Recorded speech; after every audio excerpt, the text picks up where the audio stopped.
This is the Culinary Life. Conversations with scholars, chefs, nutritionists, farmers, and others who recognize that the production and consumption of food, beer, and wine connect us all. Hosted by Dr. A. Werner Absanger, Director of the Sekia Institute for Culinary Education at Grand Rapids Community College. I'm back with Jacob Brenner and Amanda Harper, and Jacob and Amanda are the newest addition to our brewing faculty. So I'm going to address Amanda first. So Amanda, tell us a little bit of where you're coming from, what's your background, and maybe a little bit about the two classes you're teaching. I am teaching CRB 105 and CRB 205.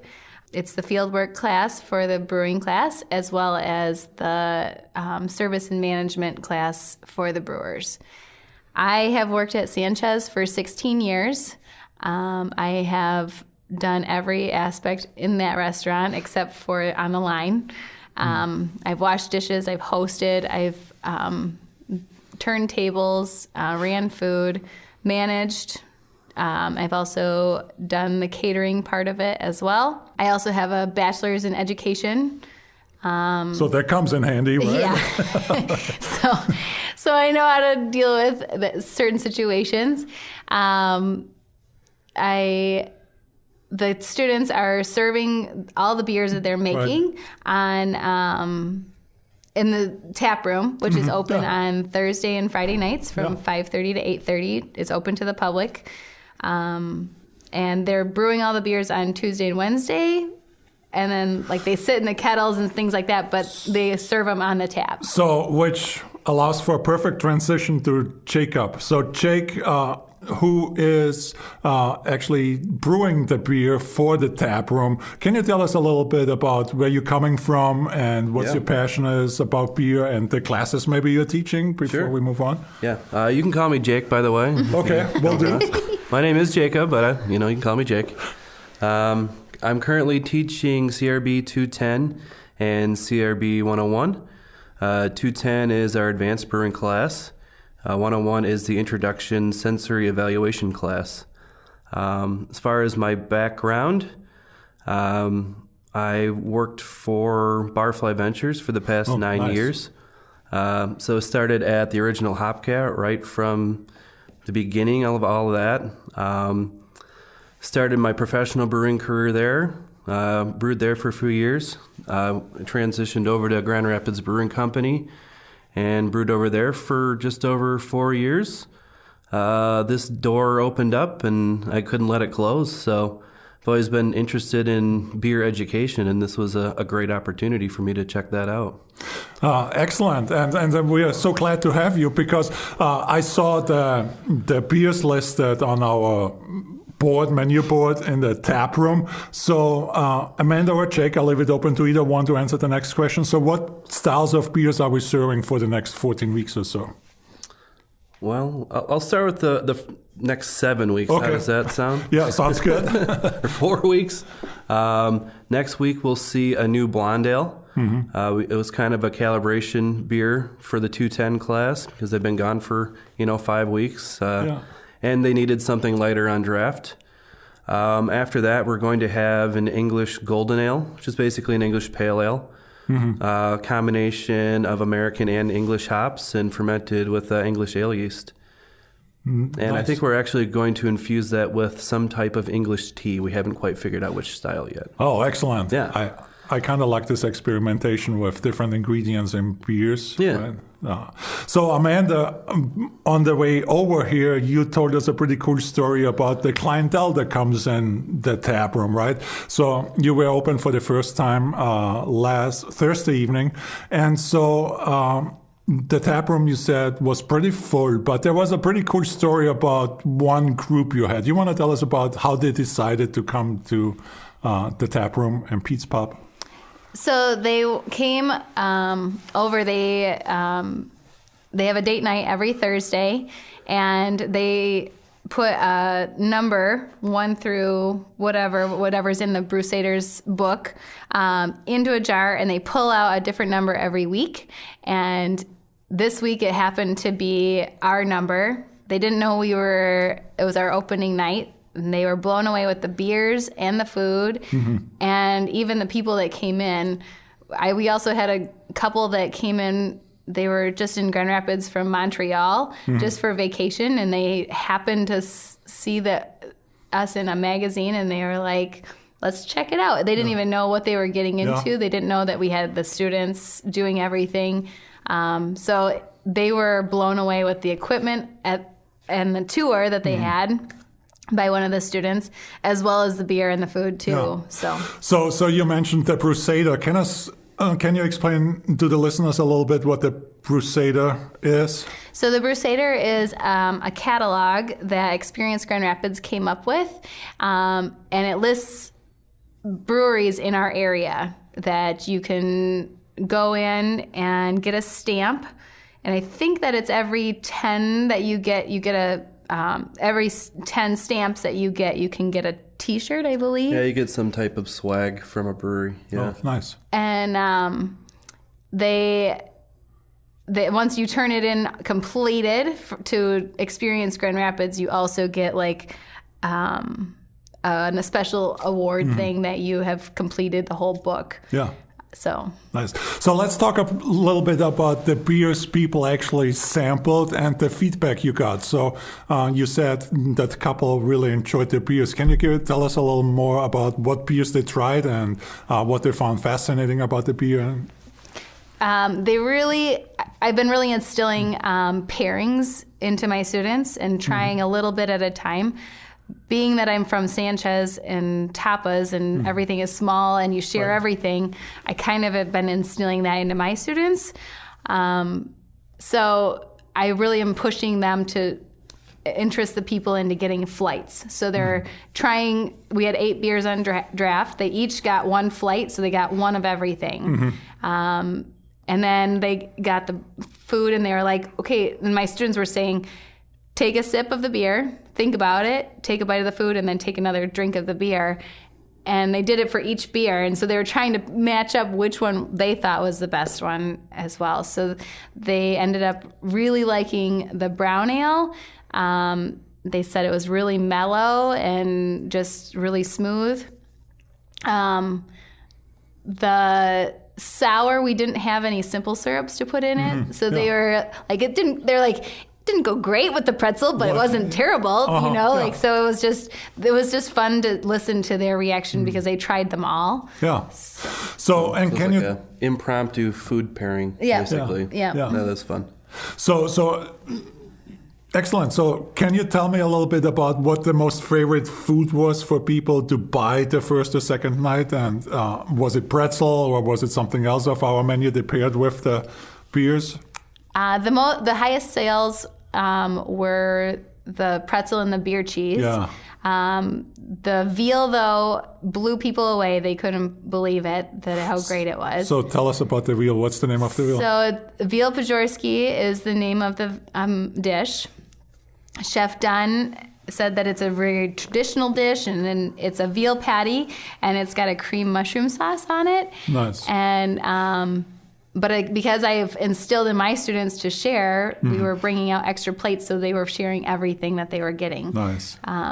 And the people that were coming in couldn't believe how beautiful all of the dishes were. And we were telling them that was the culinary students in the back that were preparing all the dishes. And still, people couldn't believe how great everything was. And it was the students, and they were doing such a great job. Yeah, excellent. So, Jake, I want to ask you a little bit about what's your view of the brewing industry, and how does the brewing industry build community or bring community together? So Amanda had a perfect example about a couple using brew pubs and brewing as a date night, actually. So what do you see happening with the brewing industry and how the brewing industry and brewers build community? Sure. I've been in the brewing industry here in Western Michigan, Greater Grand Rapids, for quite a long time at this point in time. And one thing I've certainly noticed that it's not really a competitive scene. I mean, all the breweries certainly work together, and you see a lot of collaborations amongst breweries, which is always fun. We have different brewers guilds as well that everybody's working together on. I was involved with a Grand Rapids Brewers Guild that started up last year. So, that was, 35 or so different local breweries working together to put together a beer festival. So, just as a whole, there's a lot of camaraderie and, teamwork to kind of, support and make Grand Rapids beer bigger and better. Amanda, go ahead. When we were at the tour for New Holland Knickerbocker on Monday with my 105 class, they had the tour of the facility, and the brewer at New Holland downtown, they were doing a collaboration with Boulder Brewery out in Colorado. And so they were doing a new beer that is going to be just available in downtown Grand Rapids. But it was just nice to see that collaboration, even if it was not just in Grand Rapids, but it's also nationwide too. So tell us a little bit about that one class where you take our students to the brewing community to learn about different breweries and brewmasters and things like that. Let us know a little bit more about that class. How is that going, and what's the purpose of the class, and how many breweries are you visiting throughout the class? So that class is the fieldwork portion of the class. It is based on making them introduce themselves to people in the brewing community, as well as exposing them to different portions of the brewing society. So there's not just the breweries, there's also the hop farms and the malt houses, and so we're going, and the distribution aspect of it. So we went to Knickerbocker on Monday, and we are going to Founders in a couple weeks. But we've also visited Pilot Malt House. We're going to Alliance Beverage, as well as hop yards up in Greenville. Yeah. And so those visits are essentially, again, great opportunities for our students to experience the community of brewers, but also to make connections for the internship they eventually have to take as part of the program. I want to switch back gears again to the brew industry, brew pubs, and what strikes me is, and maybe you can both answer that question because both of you have kids, and I don't know how you feel about that. But I have noticed that when I go to breweries, and it's pretty much like how I grew up in Europe, it's like people go to breweries and they bring the tiny little kids. And it's a phenomenon, I think, which I don't see happening in restaurants that much. You definitely don't see it in clubs, like who brings the little kid to a club, right? Right. But yet it's perfectly acceptable to hang out with, your 2-year-old and your 6 months old and your 7-year-old, hang out in a brew pub for perhaps an afternoon and just enjoy that part of community. And it's like a family gathering almost. So how do you feel about that? So are we raising a nation of alcoholics? Well, I don't think we're raising a nation of alcoholics, but I feel like we are exposing our children to a different aspect of that culture. We're not getting drunk at the bar in the middle of the afternoon. We're actually enjoying it. We're talking about it and saying hi to our friends too, and just being a part of that basic community. But also, we make our children smell the beer just to expose them, and it's kind of a fresh appearance of the beer too, because they don't know what to expect from it. And it's kind of like doing a blind tasting. You have no preconceived notions. They don't know what it tastes like. They don't know what it should taste like. And knowing what has gone into the beer and what the name of it is already going to give you what it should taste like. But if you talk to a person that's never been exposed to those things, and they're like, I smell carrots, and you're nice. And then you taste it, and then that's what you taste because they just said it. But it's also just, it's just a random, fresh appearance on that beer too. How about you, Jake? What's your take on it? I think it's cool. It's not something I'm personally partaking in right now, just because it's hard to take a 3.5-year-old and a 7-month-old anywhere. But I like the point that you made that, in Europe, Germany, probably Austria as well, that, pubs, beer halls, it's more of kind of a family affair. And I like that a lot. I know that, kids that are raised in Europe and they're just a lot more laid back and mellow about alcohol consumption, whereas an American kid, as soon as they're out of high school and they go to college, a lot of them are drinking their brains out and getting in trouble, and I don't think it's really the best approach for jumping into the world of craft beer, certainly, but jumping into the world of alcohol in general, I guess. So, and you bring up an excellent point again, because when we talk about craft beer, I think we are talking about something, or at least when I hear the term craft beer, then I'm thinking about a more laid-back process, something that takes place like drinking a glass of beer, not in 45 seconds or a minute, but over the course of 5 or 10, 15, 20 minutes. Something with flavor and aroma that you can sit back and enjoy. Yeah. And it changes over that time too, because it's warming up and it's, I was just going to ask, so what effect does it have actually on the beer as it sits? So you open up a bottle of wine, and I'm not a wine drinker. I don't know anything about wine, or not very much, but I know the longer you have red wine sit in the red wine glass and the more it breathes, the more it changes. So can we talk about beer a little bit in those terms as well?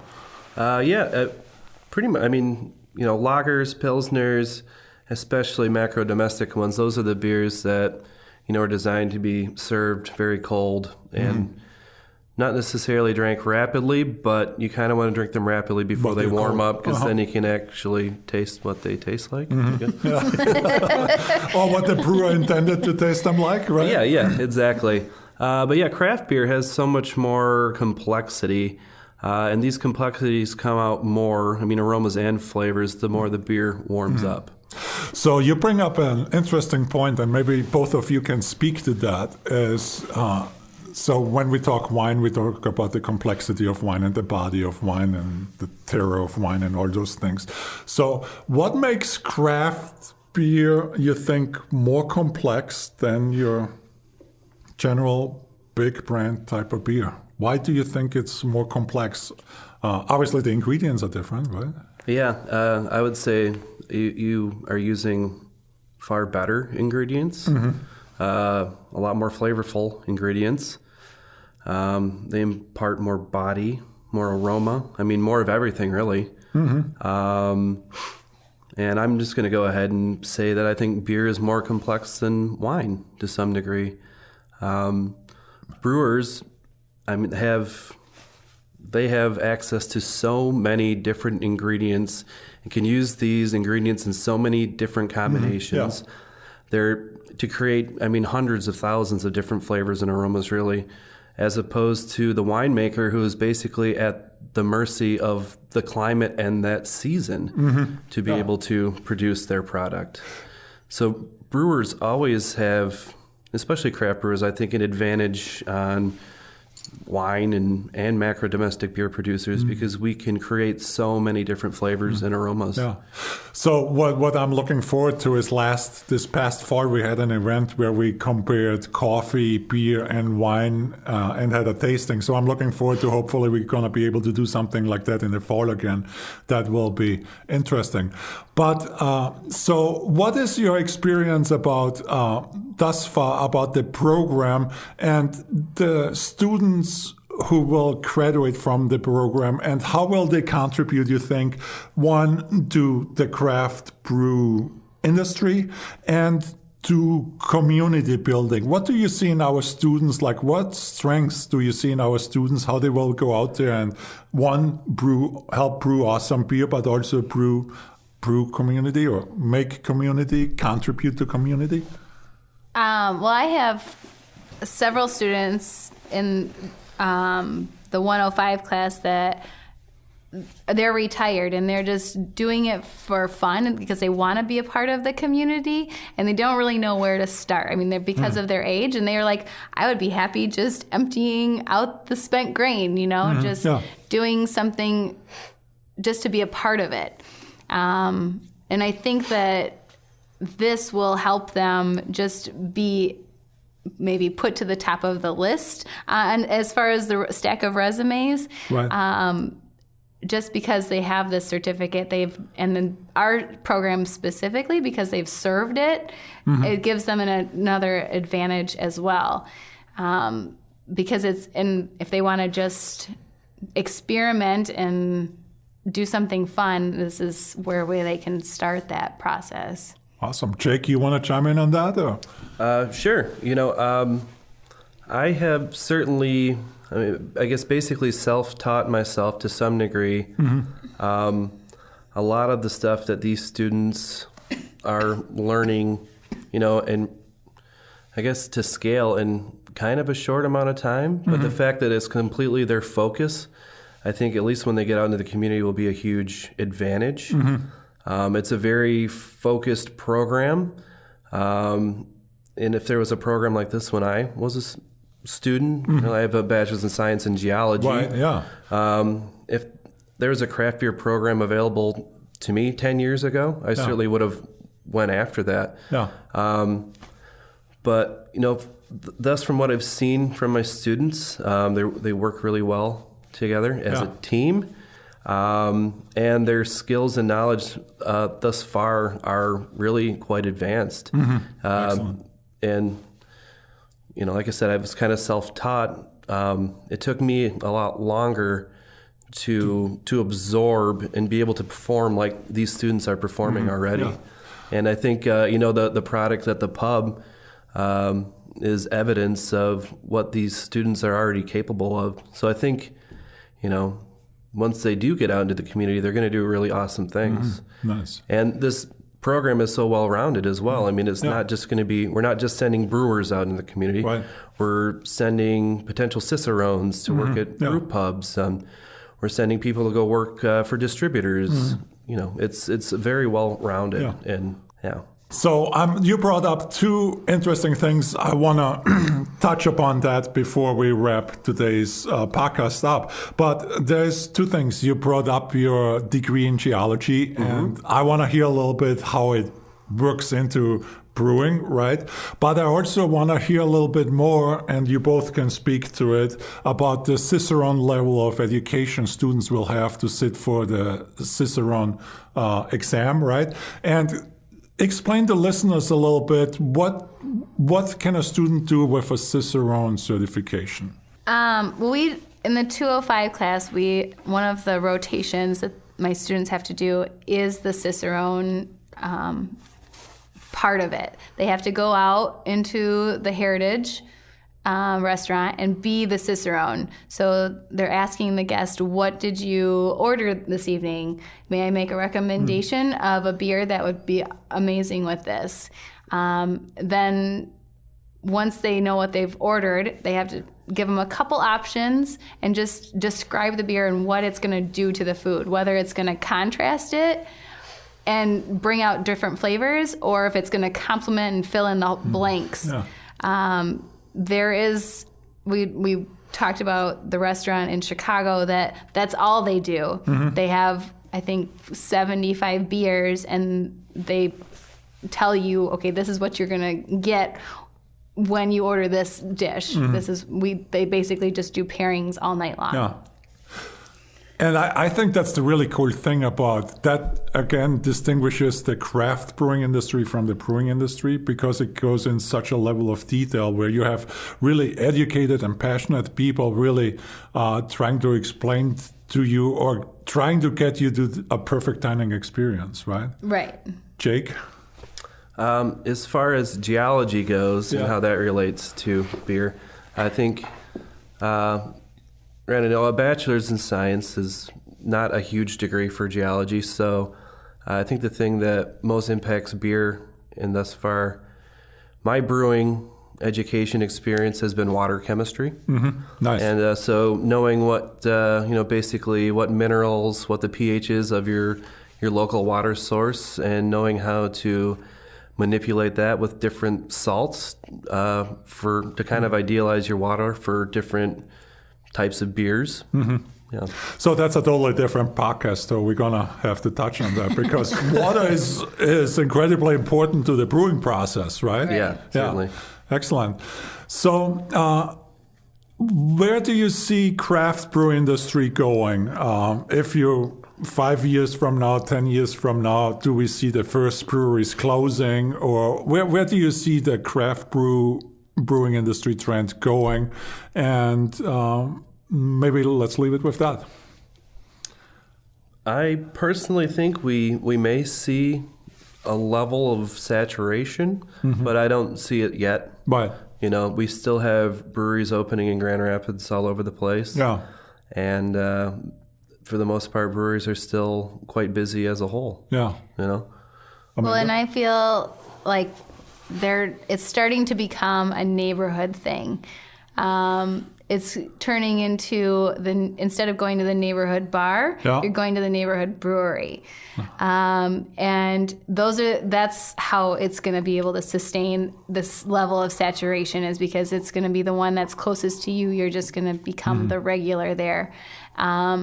And make it part of the community. Like if it's in the middle of a bunch of houses, you can walk there. You can, grab your neighbor and say, let's go have a beer, and on your walk with your kids, it's not trying to be the biggest, the best, it's trying to keep that smaller community. So I'm so glad you brought that up, the neighborhood type of atmosphere, because when we talk about brewing, craft brewing, what comes to my mind at least is a big factory, right? Right. And I think it's perfectly showcased at Fountain Hill Brewery that you don't have to have a lot of space to brew awesome beer, right? Right. And so I'm really glad you brought it up, the neighborhood aspect of it. Walk to your local or neighborhood brewery per se, just like you walk to your mom and pop pizza shop, right? Right.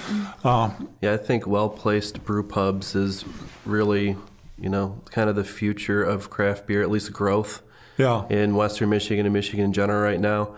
Whereas distribution is saturated at this point in time. Yeah. If you go to a beer store, there's just so many different products on the shelves. A lot of small distributing breweries are kind of getting squeezed out slowly. Yeah. And we have competition coming in from other states still. Absolutely. We have competition coming from different countries. Whereas, a well-placed brew pub is staying busy all the time. Yeah. And you make more money that way, too. Yeah. Excellent. So with that, I want to thank both of you for taking the time out of your day to speak with me about craft brewing, state of craft brewing, a little bit about our program. I'm looking forward to be exploring more podcasts with you as we delve deeper into individual topics. But so I just wanted to explain really quick. Again, we have a craft brewing certificate program. It's pretty engaged and pretty hands-on, and you can complete it in 1 semester. In 2 semesters. And all you have to do is go to GRCC's site, Craft Brewing Certificate Program, and you get all the information you need. And stop by anytime in the tap room and check it out if that might be something for you. Again, Jake, Amanda, thank you so much for being here. Thank you. Cheers.